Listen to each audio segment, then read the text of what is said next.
Hello students, मैं मनीष भार्गव। कक्षा 12वीं फिजिक्स के इस वीडियो में आज हम बात कर रहे हैं भूचुंबकीय तत्व या मैग्नेटिक एलिमेंट्स ऑफ अर्थ। हम जानते हैं कि पृथ्वी का चुंबकीय क्षेत्र है वो इस नियत नहीं रहता है, बल्कि स्थान और स्थान समय के साथ बदलता रहता है। तो जब हम किसी भी स्थान पर पृथ्वी के चुंबकत्व का अध्ययन करें तो उनके लिए हमें कुछ भौतिक राशियों की आवश्यकता होती है। उन्हीं भौतिक राशियों को हम भूचुंबकीय तत्व कहते हैं। मुख्य रूप से ये तीन होती हैं: दिक्पात कोण, नमन कोण और पृथ्वी के चुंबकीय क्षेत्र की क्षैतिज तीव्रता। दिक्पात को हम कहते हैं डेक्लारेशन।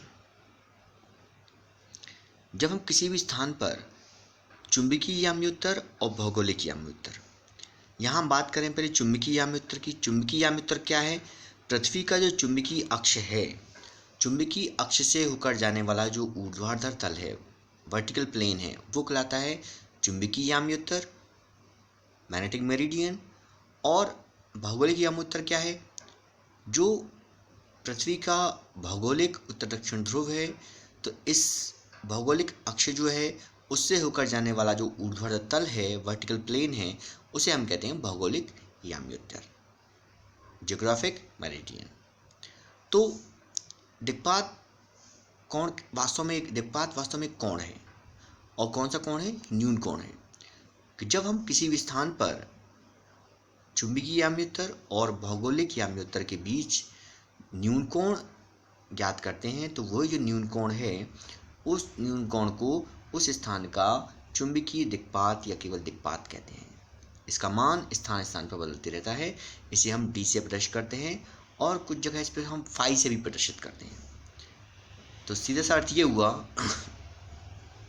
कि मैग्नेटिक मेरिडियन और जियोग्राफिक मेरिडियन, चुंबकीय यामी उत्तर और भौगोलिक यामी उत्तर के बीच के न्यून कोण को उस स्थान पर हम दिक्पात का कोण कहते हैं। आप इस डायग्राम को ध्यान से देखें। ये मैग्नेटिक नीडल है जिसको स्वतंत्रतापूर्वक लटकाया गया है, और इस स्थिति में एक भौगोलिक यामी उत्तर दिख रहा है, एक चुंबकीय यामी उत्तर, एक मैग्नेटिक मेरिडियन है, एक जियोग्राफिकल मेरिडियन है। यहाँ पर इन दोनों तलों के बीच जो कोण है वो डी है, इसे हम फाई से प्रदर्शित करते हैं। चुंबकीय आई यहाँ पर चुंबकीय क्षेत्र की परिणामी तीव्रता है, और ये जो आई है ये दो घटकों में विभाजित होती है, एक वी ऊर्ध्वाधर तीव्रता और एच क्षैतिज तीव्रता। तो सेकंड नंबर जो है वो है एंगल ऑफ टिप, नमन कोण। तो हम जानते हैं कि ऊर्ध्वाधर तल में यदि अपने गुरुत्व केंद्र पर एक चुंबक है जो घूमने के लिए स्वतंत्र हो, तो अलग अलग स्थानों पर उसका क्षैतिज के साथ झुकाव अलग अलग होता है।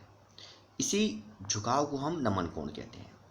अर्थात हम ये कहें, किसी स्थान पर चुंबकीय यामी उत्तर में अपने गुरुत्व केंद्र पर घूमने के लिए स्वतंत्र चुंबक का चुंबकीय जो अक्ष है, गुरुत्व केंद्र से जाने वाली क्षैतिज रेखा के साथ जो कोण बनाता है, उसे उस स्थान पर नमन कोण या नति कोण, डिप एंगल कहते हैं। यहाँ पे आप देख रहे हैं चुंबकीय सुई को हमने लटकाया हुआ है। ये चुंबकीय यामी उत्तर में स्थित है अभी। तो चुंबकीय यामी उत्तर में स्थित है, तो जो चुंबकीय अक्ष है, जो एन और एस को मिलाने वाली रेखा है, क्षैतिज के साथ जो कोण बना रही है थीटा, उसे ही हम कहते हैं नमन कोण। इसको हम इस प्रकार परिभाषित कर सकते हैं कि चुंबकीय यामी उत्तर में पृथ्वी का कुल चुंबकीय क्षेत्र क्षैतिज के साथ जो कोण बनाता है, उसे उस स्थान पर नमन कोण कहते हैं। इसे हम थीटा से प्रदर्शित करते हैं। इसका मान भूचुंबकीय निरक्ष, जिसे हम भूमध्य रेखा कहते हैं, उससे हम ध्रुवों तक जाएं तो क्रमशः बढ़ता जाता है। भूचुंबकीय निरक्ष पर नमन कोण का मान 0 होता है और ध्रुवों पर इसका मान 90 डिग्री होता है। ये विकल्प में भी पूछा जाता है, महत्वपूर्ण है विकल्पों के हिसाब से, कि भूचुंबकीय निरक्ष पर इसका मान, नमन कोण का मान 0 होता है, और पृथ्वी के चुंबकीय ध्रुवों पर नमन कोण का मान 90 डिग्री होता है। अब थर्ड जो कंपोनेंट है वो है पृथ्वी के चुंबकीय क्षेत्र का क्षैतिज घटक। यह चुंबकीय यामी उत्तर में पृथ्वी के कुल चुंबकीय क्षेत्र I का क्षैतिज घटक होता है, इसे हम H से प्रदर्शित करते हैं। तो जो हमने बात की थी अभी कि एक क्षैतिज घटक होता है, एक ऊर्ध्वाधर घटक होता है। तो जो क्षैतिज घटक होता है, हॉरिजॉन्टल कंपोनेंट होता है, उसे ही हम पृथ्वी के चुंबकीय क्षेत्र का क्षैतिज घटक कहते हैं, इसे हम H से प्रदर्शित करते हैं।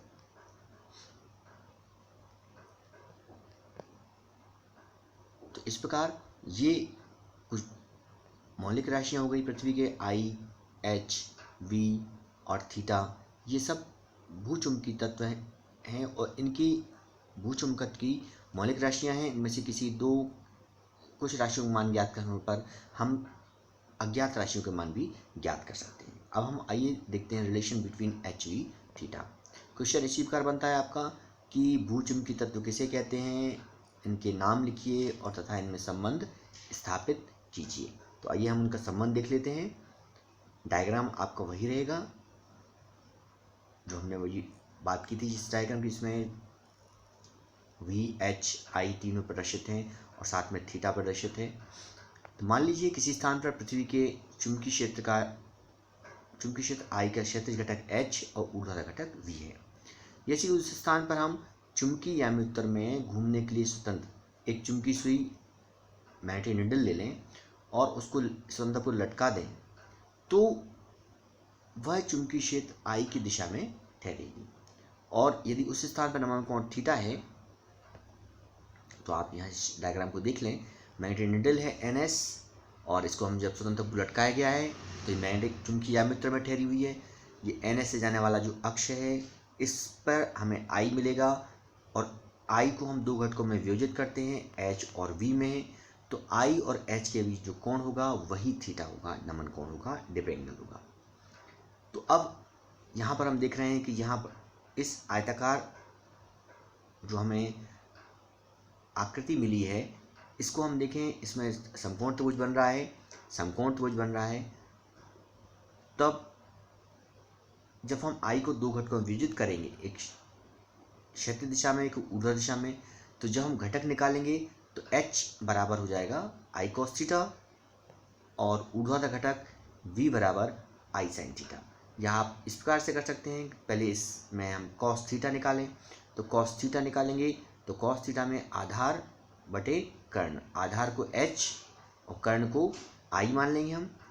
तो cos थीटा बराबर हो जाएगा H अपॉन I या H बराबर I cos थीटा।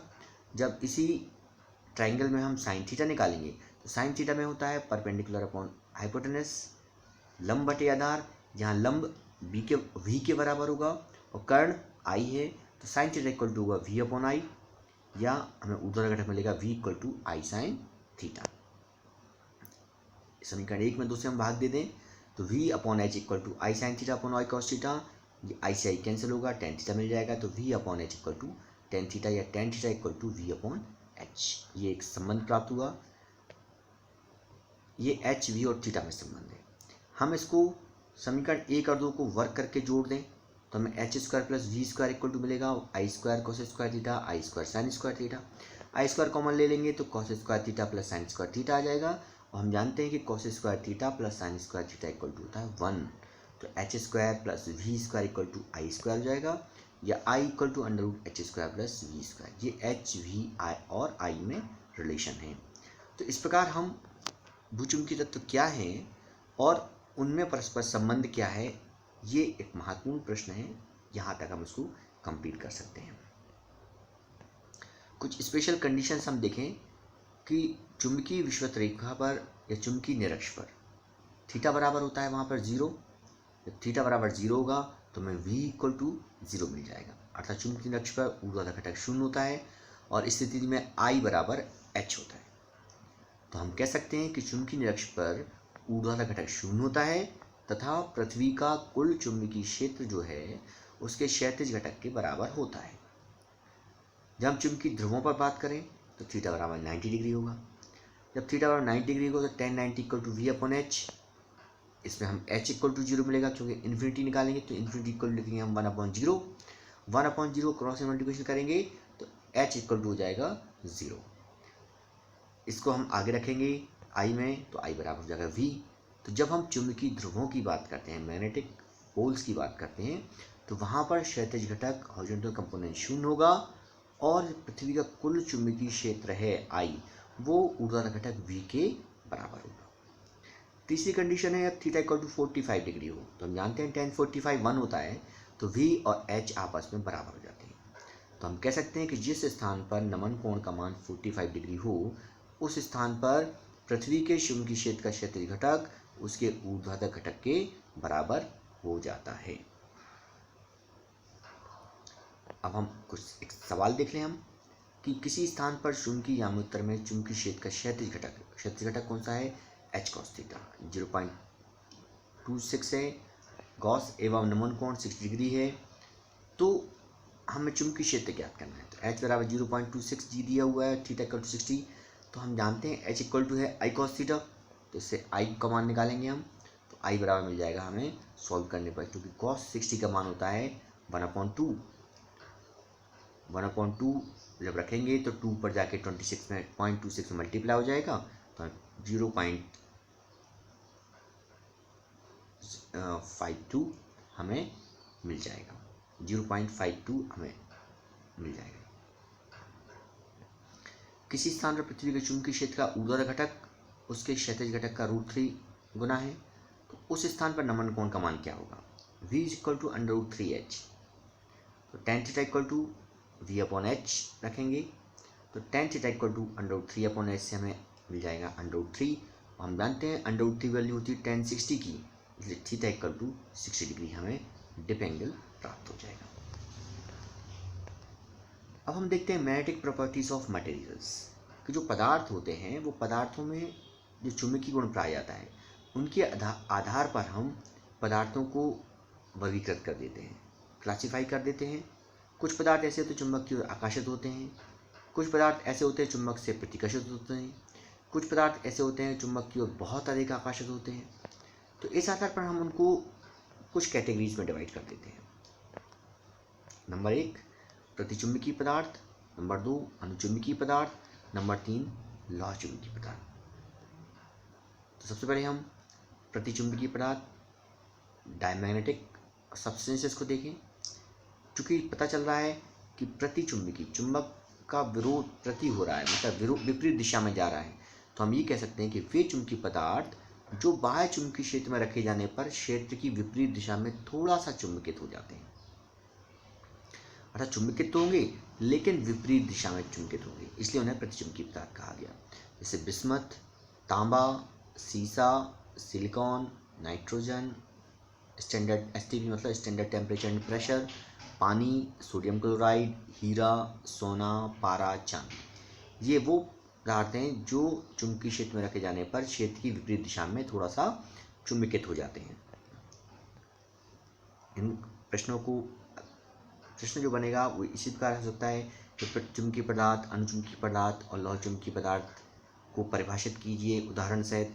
साथ ही इसके बाद हम देखेंगे इनमें अंतर भी देखेंगे, तो पहले हम उनको परिभाषा और उदाहरण देख लें इनके। अनुचुंबकीय पदार्थ जिसे हम पैरामैग्नेटिक सब्सटेंसेस कहते हैं, वे पदार्थ होते हैं जो बाह्य चुंबकीय क्षेत्र में रखे जाने पर क्षेत्र की दिशा में थोड़ा चुंबकित होते हैं। इस क्षेत्र की दिशा में चुंबकित होंगे लेकिन अल्प मात्रा में चुंबकित होंगे, जैसे aluminium, sodium, calcium, copper chloride, oxygen, chromium, lithium, magnesium, niobium, platinum, tungsten. आप एग्जाम्पल जरूर याद रखें इनके साथ में। और तीसरा है वो है हमारा लौह चुंबकीय फेरोमैग्नेटिक सब्सटेंस। फेरोमैग्नेटिक जो होते हैं वे पदार्थ होते हैं जो चुंबकीय क्षेत्र में रखे जाने पर प्रबल रूप से चुंबकित हो जाते हैं, बहुत अधिक मात्रा में चुंबकित हो जाते हैं। इन पदार्थों को हम लौह चुंबकीय पदार्थ कहते हैं, जैसे लोहा, निकल, कोबाल्ट, गैडोलीनियम आदि। ये वो पदार्थ हैं जिन्हें क्षेत्र में रखेंगे तो अधिक मात्रा में चुंबकित होंगे। अनुचुंबकीय में चुंबकित होंगे क्षेत्र की दिशा में लेकिन कम मात्रा में, और लौह चुंबकीय पदार्थ जो होते हैं वो क्षेत्र की दिशा में अधिक मात्रा में चुंबकित हो जाते हैं। अब हम तीनों में तुलना कर लें, ये भी महत्वपूर्ण प्रश्न है कि तीनों को एक साथ हम तुलना कर लेंगे। तो प्रतिचुंबकीय पदार्थ परिभाषा से हमें कुछ पॉइंट मिल जाएंगे। ये प्रबल चुंबक से प्रतिकर्षित होते हैं, ये प्रबल चुंबक की ओर आकर्षित होते हैं, ये दुर्बल चुंबक की ओर भी आकर्षित होते हैं। क्योंकि अनुचुंबकीय पदार्थ केवल प्रबल चुंबक से आकर्षित होंगे, जबकि लौह चुंबकीय पदार्थ दुर्बल चुंबक से भी आकर्षित हो जाते हैं। दूसरा है, इन्हें किसी चुंबकीय क्षेत्र में लटकाने पर क्षेत्र के लंबवत हो जाते हैं, और इन्हें जब हम चुंबकीय क्षेत्र में लटकाएंगे तो क्षेत्र के समांतर हो जाएंगे, और लौह चुंबकीय पदार्थ भी क्षेत्र के समांतर हो जाते हैं। जब हम प्रतिचुंबकीय पदार्थ को असमान चुंबकीय क्षेत्र में लटकाते हैं तो ये क्षेत्र के अधिक तीव्रता वाले भाग से कम तीव्रता वाले भाग की ओर विस्थापित हो जाते हैं। जब हम अनुचुंबकीय पदार्थों को असमान चुंबकीय क्षेत्र में लटकाते हैं तो ये कम तीव्रता वाले भाग से अधिक तीव्रता वाले भाग की ओर चलते हैं। इसी प्रकार लौह चुंबकीय पदार्थ भी कम तीव्रता वाले भाग से अधिक तीव्रता वाले भाग की ओर विस्थापित होते हैं। इनकी आपेक्षिक चुंबकशीलता एक से कुछ कम होती है, इनकी आपेक्षिक चुंबकशीलता एक से कुछ अधिक होती है, इनकी बहुत अधिक होती है। इनकी चुंबकीय प्रवृत्ति जो है काई जिसे प्रस्तुत करते हैं वो ताप पर निर्भर नहीं करती है। इनकी चुंबकीय प्रवृत्ति परमताप के व्युत्क्रमानुपाती होती है, और इनकी चुंबकीय प्रवृत्ति ताप बढ़ाने पर घटती है, अर्थात ये भी व्युत्क्रमानुपाती होती है। इनकी चुंबकीय प्रवृत्ति अल्प किंतु ऋणात्मक होती है, ये नेगेटिव होती है इनकी चुंबकीय प्रवृत्ति। इनकी चुंबकीय प्रवृत्ति धनात्मक होती है लेकिन अल्प बहुत कम मात्रा में, और इनकी चुंबकीय प्रवृत्ति उच्च और धनात्मक होती है। इनकी निरपेक्ष चुंबकशीलता निर्वात की चुंबकशीलता से कम होती है। निर्वात चुंबकशीलता म्यू0 और निरपेक्ष को हम म्यू से प्रदर्शित करते हैं, और इनकी निरपेक्ष चुंबकशीलता निर्वात की चुंबकशीलता से अधिक होती है। इनकी चुंबकशीलता निर्वात की चुंबकशीलता से बहुत अधिक होती है। इनसे हम स्थायी चुंबक नहीं बनाए जा सकते हैं। अणुचुंबकीय पदार्थों से भी स्थायी चुंबक नहीं बना सकते हैं, लेकिन लौह चुंबकीय पदार्थों से हम स्थायी चुंबक बनाए जा सकते हैं। ये ठोस, द्रव और गैस हो सकते हैं प्रतिचुंबकीय पदार्थों में। अणुचुंबकीय पदार्थ भी ठोस, द्रव, गैस हो सकते हैं, लेकिन लौह चुंबकीय पदार्थ केवल क्रिस्टलीय ठोस होते हैं। इनके परमाणु में परिणामी चुंबकीय आघूर्ण जो है वो शून्य होता है। इनके परमाणुओं का अपना स्वयं का स्थायी चुंबकीय द्विध्रुव आघूर्ण होता है, और इनके एकल परमाणुओं का भी अणुचुंबकीय पदार्थों की तरह चुंबकीय द्विध्रुव आघूर्ण होता है, किंतु अलग अलग परमाणु अन्योन्य क्रिया करके कई डोमेन बना लेते हैं, तो किसी भी डोमेन में एक साथ एक ही दिशा में संरेखित हो जाते हैं। तो इस प्रकार ये तीनों में अंतर हम देख लेते हैं। अब हम एक अंतर और देखते हैं नर्म लोहे और स्टील के चुंबकीय गुणों में। जो नर्म लोहा होता है इसकी चुंबकीय प्रवृत्ति, चुंबकशीलता, धारणशीलता अधिक होती है, अतः स्टील की अपेक्षा इसमें आसानी से चुंबकत्व उत्पन्न किया जाता है। इसलिए हम प्रयोगात्मक कार्यों में नर्म लोहे का उपयोग कर लेते हैं। जैसे धर्मापी की कुंडली के मध्य में हम जो क्रोड रखते हैं वो नर्म लोहे का बनाते हैं। क्यों? उसकी बहुत अधिक जल्दी चुंबकित हो जाता है और जल्दी से विचुंबकित भी हो जाता है। स्टील जो है इसकी चुंबकीय प्रवृत्ति, चुंबकशीलता, धारणशीलता नर्म लोहे की तुलना में बहुत कम होती है, अतः नर्म लोहे की तुलना में इससे कम चुंबकत्व उत्पन्न होता है। इसकी निग्राह्यता कम होती है। इसकी निग्राह्यता से मतलब ये है कि ये अधिक समय तक अपने चुंबकत्व को बनाए नहीं रख सकता है, और कुछ समय पश्चात इसका चुंबकत्व समाप्त हो जाएगा। इसकी निग्राह्यता अधिक होती है, अर्थात ये अधिक समय तक अपने चुंबकत्व को बनाए रख सकता है। इसके चुंबकन और विचुंबकन दोनों सरल है, अर्थात मैग्नेटाइज और डिमैग्नेटाइज दोनों आसानी से होता है, जबकि नर्म लोहे के लिए मैग्नेटाइजेशन और डिमैग्नेटाइजेशन दोनों ही अपेक्षाकृत कठिन होते हैं। अस्थायी चुंबक जो बनाना होते हैं उन्हें हम नर्म लोहे का बनाते हैं, और स्थायी चुंबक बनाना है तो स्टील के हम बनाएंगे। इसमें हिस्टैरिसीस लॉस शिथिल हानि कम होती है। हिस्टैरिसीस लॉस से मतलब क्या है कि जब हम चुंबकित करके इसको विचुंबकित करके अर्थात मैग्नेटाइज करके डिमैग्नेटाइज करेंगे तो कम ऊर्जा व्यय होती है, क्षय होती है। और स्टील में यदि हम मैग्नेटाइज करके डिमैग्नेटाइज करेंगे तो बहुत अधिक ऊर्जा क्षय होती है। जब हम ट्रांसफार्मर, विद्युत चुंबक आदि के क्रोड लेते हैं तो वो नर्म लोहे के बनाते हैं, और इसके हम क्रोड नहीं बना सकते। तो ये भी एक महत्वपूर्ण अंतर है कि हम नर्म लोहे और स्टील की में प्रमुख अंतर लिखिए। जो नंबरों के हिसाब से होगा, 4 नंबर का है तो 4 अंक लिखना पड़ेंगे हमें। तो हमने चुंबकीय अणचुंबकीय पदार्थ और लोह चुंबकीय पर तुलना देखी, साथ में नरम लोहा स्टील का भी हमने तुलना कर ली है, उसमें अंतर ज्ञात कर लिया है। अब हम देखते हैं इलेक्ट्रोमैग्नेट कि जब हम कोई धारावाही प्रणालिका होती है उसमें हम धारा प्रवाहित करते हैं, तो धारा प्रवाहित करने पर वो भी एक चुंबक की तरह व्यवहार करने लगती है। और यदि हम प्रणालिका के अंदर नरम लोहे की छड़ रखते हैं तो उसका चुंबकत्व बहुत अधिक बढ़ जाता है। इसे नरम लोहे से बने इस चुंबक को हम विद्युत चुंबक कहते हैं। और चूंकि ये विद्युत धारा प्रवाहित करने का चुंबक का काम कर रहा है, इसलिए हम इसको विद्युत चुंबक कहते हैं। परंतु ये जो चुंबक है ये अस्थायी होता है, अर्थात जब तक हम विद्युत धारा प्रवाहित करते हैं तभी तक ये विद्युत चुंबक रहेगा। धारा प्रवाहित करने पर ये चुंबक नहीं रहेगा, इसका चुंबकत्व समाप्त हो जाएगा। जब हम विद्युत चुंबक बनाते हैं तो नरम लोहे की एक छड़ ले लेते हैं या घोड़े की नाल के आकार का नरम लोहे की छड़ लेते हैं और यू शेप का, और उसमें हम तांबे का विद्युत रोधी तार लपेट देते हैं और तार को किसी निर्दिष्ट धारा सोर्स से सेल से जोड़ के विद्युत धारा प्रवाहित करते हैं तो छड़ में चुंबकत्व उत्पन्न हो जाता है। जिस प्रकार चुंबक में ध्रुव होते हैं इसी प्रकार विद्युत चुंबक में भी 2 ध्रुव होते हैं। अब आप पहले तो आप विद्युत चुंबक देख लें, ये आप एन और एस, इसमें बैटरी लगी हुई है, हम धारा प्रवाहित कर रहे हैं तो चुंबक की तरह काम करेगा। ये नाल चुंबक है, ये छड़ चुंबक जैसा व्यवहार करेगा। और हम ये पता करें कि कौन तरफ एन ध्रुव है, कौन सी तरफ एस ध्रुव है, तो हम एक सिरे से देखेंगे। तो जिस सिरे पर देखने पर धारा की दिशा वामावर्त हो, अर्थात एंटी क्लॉकवाइज हो, घड़ी की सुई की चलने की दिशा के विपरीत हो, तो वो सिरा एन ध्रुव हो जाएगा। और यदि घड़ी की सुइयों की दिशा में यदि धारा की दिशा है तो वो एस ध्रुव की बात काम करेगा। आप देख लें इसको, एन ध्रुव और एस ध्रुव, एन में एंटी क्लॉकवाइज है, एस में क्लॉकवाइज है। विद्युत चुंबक के बहुत महत्वपूर्ण उपयोग हैं। जैसे हम क्रेन जो होती हैं, क्रेन की सहायता से हम लोहे या स्टील के बड़े बड़े यंत्रों और उपकरणों को एक स्थान से दूसरे स्थान तक ले जाने में हम विद्युत चुंबक का उपयोग करते हैं। अस्पतालों में जो शरीर के अंदर यदि लोहे के छर्रे हैं, यदि कोई लोहे का भाग निकालना है, भाग यदि फंसा हुआ है उसको निकालना है, तो उसके लिए हम विद्युत चुंबक का उपयोग कर सकते हैं। विद्युत घंटी, लाउड स्पीकर, टेलीफोन, डायफ्राम आदि में भी उपयोग करते हैं। रिले, नियंत्रक, परिपथ, ब्रेकर, विद्युत वाल्व, मोटर ब्रेक, इसमें भी हम विद्युत चुंबक का उपयोग करते हैं। विद्युत चुंबक बनाने के लिए जो पदार्थ हम प्रयोग करते हैं उनमें निम्नलिखित गुण होने चाहिए। पहला नंबर, उच्च चुंबकशीलता होनी चाहिए, अर्थात यदि हम कम मात्रा में यदि क्षीण चुंबक भी है तो क्षीण चुंबक से भी हम अत्यधिक चुंबकत्व उत्पन्न कर सकें। निग्राह्यता कम होनी चाहिए, अर्थात जब हम धारा प्रवाहित करना बंद कर दें तो तुरंत विचुंबकित हो जाए।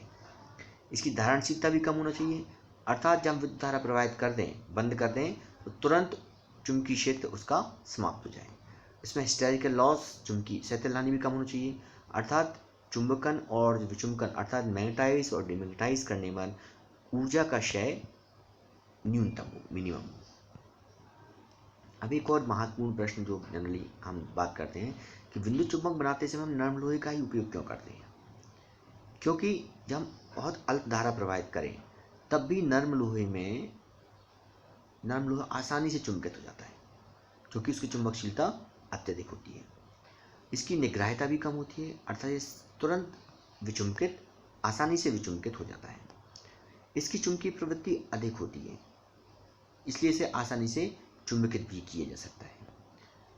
और इसमें चूंकि ये आसानी से चुंबकित और विचुंबकित हो जाता है, इसलिए इसमें स्थैतिक हानि भी कम होती है, जिससे इस ऊर्जा का लॉस भी कम होता है। अब हम विद्युत चुंबक की प्रबलता को प्रभावित करने वाले कारक देख लेते हैं कि विद्युत चुंबक है तो उसकी प्रबलता यदि को प्रभावित करने वाले कौन कौन से कारक होंगे। नंबर 1 है उसकी पदार्थ की प्रकृति। हम विद्युत चुंबक बनाने के लिए जो हम पदार्थ लेते हैं उसकी चुंबकशीलता अधिक, धारणशीलता व निग्राह्यता बहुत कम हो, ताकि वह आसानी से चुंबकित और विचुंबकित हो सके।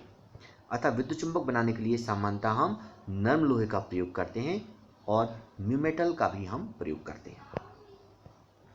धारा की प्रबलता, विद्युत चुंबक की सामर्थ्य प्रवाहित धारा के अनुकमानुपाती होती है।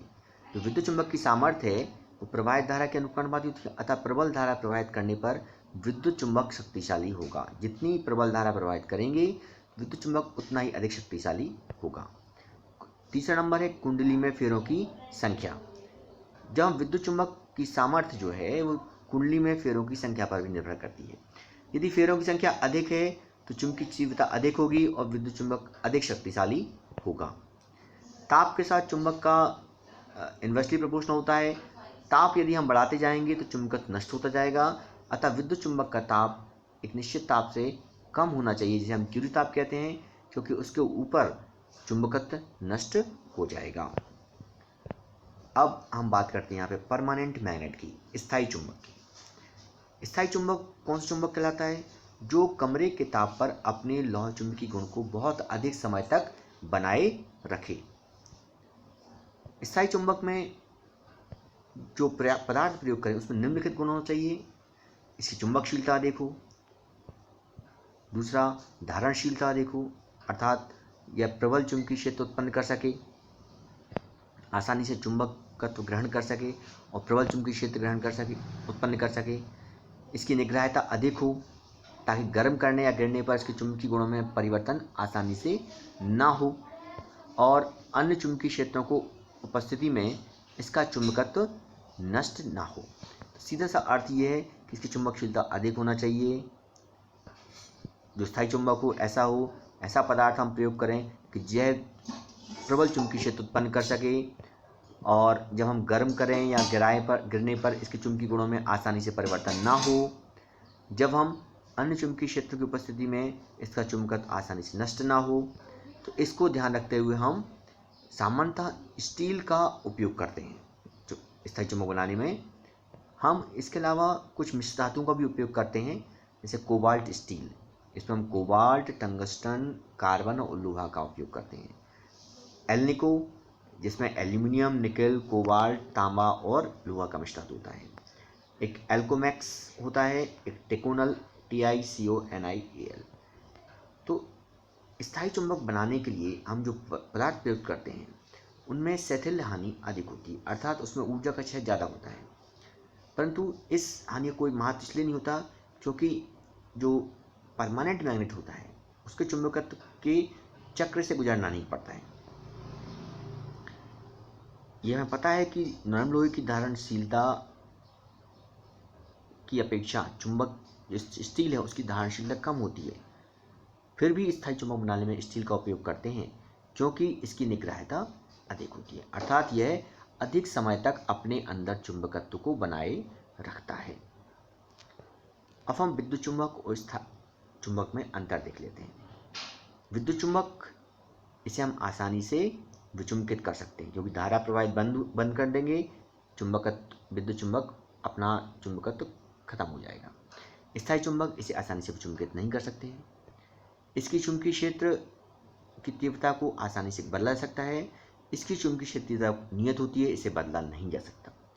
इसकी ध्रुवता बदली जा सकती है, इसकी ध्रुवता नियत रहती है, अर्थात जैसे हम धारा की दिशा बदलेंगे जो एन ध्रुव था वो एस ध्रुव बदल जाएगा, एस ध्रुव एन ध्रुव, जबकि स्थायी चुंबक में ऐसा संभव नहीं है। अब हम एक सवाल देख लेते हैं, यही महत्वपूर्ण प्रश्न है कि लोहे के एक सीधे चुंबकीय तार की लंबाई L है और इसका चुंबकीय आघूर्ण M है। इसे हम अर्धवृत्ताकार आकृति के रूप में मोड़ देते हैं, तो हमें चुंबकीय आघूर्ण ज्ञात करना है। चूंकि हम ये संबंध पढ़ चुके हैं कि ध्रुव प्रबलता स्मॉल m बराबर होता है कैपिटल M अपॉन L, जहाँ कैपिटल M चुंबकीय आघूर्ण है।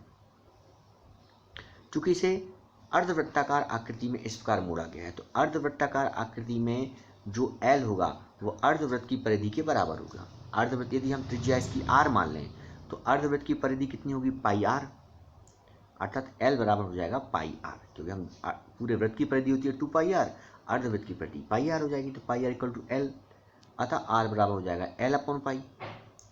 अब दोनों ध्रुवों के बीच की दूरी है वो इस व्यास के बराबर है यहाँ पे, तो व्यास यदि त्रिज्या r है तो व्यास 2r होगा, तो 2r बराबर हो जाएगा 2L अपॉन पाई, 2r बराबर 2L/पाई, अर्थात दोनों तरफ से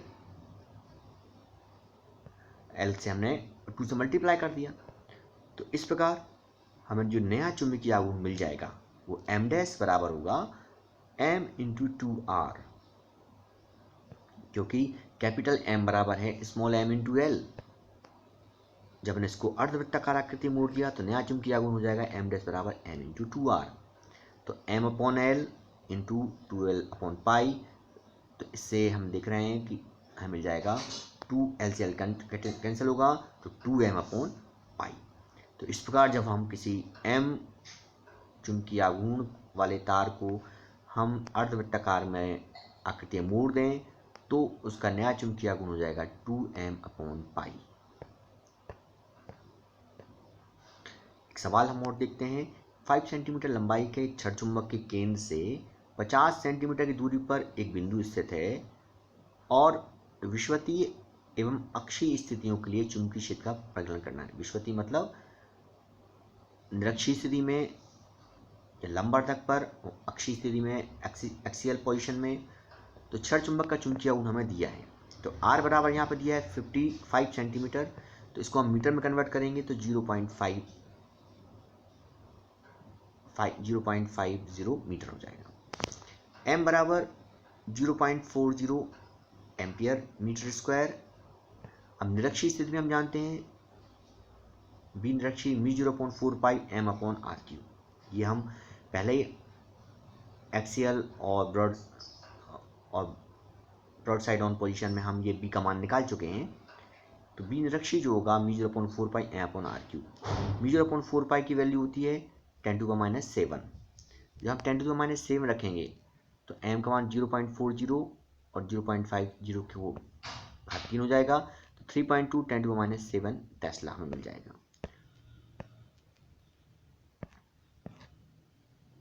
इसी प्रकार हम उसको अक्षीय स्थिति में भी ज्ञात कर सकते हैं।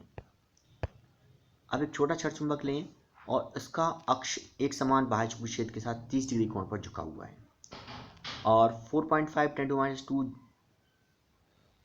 जूल परिमाण का बल आघूर्ण अनुभव करता है। चुंबक के चुंबकीय आघूर्ण गणना करना है, तो B बराबर हमें दिया हुआ है, थीटा बराबर दिया है और टाउ बराबर दिया है।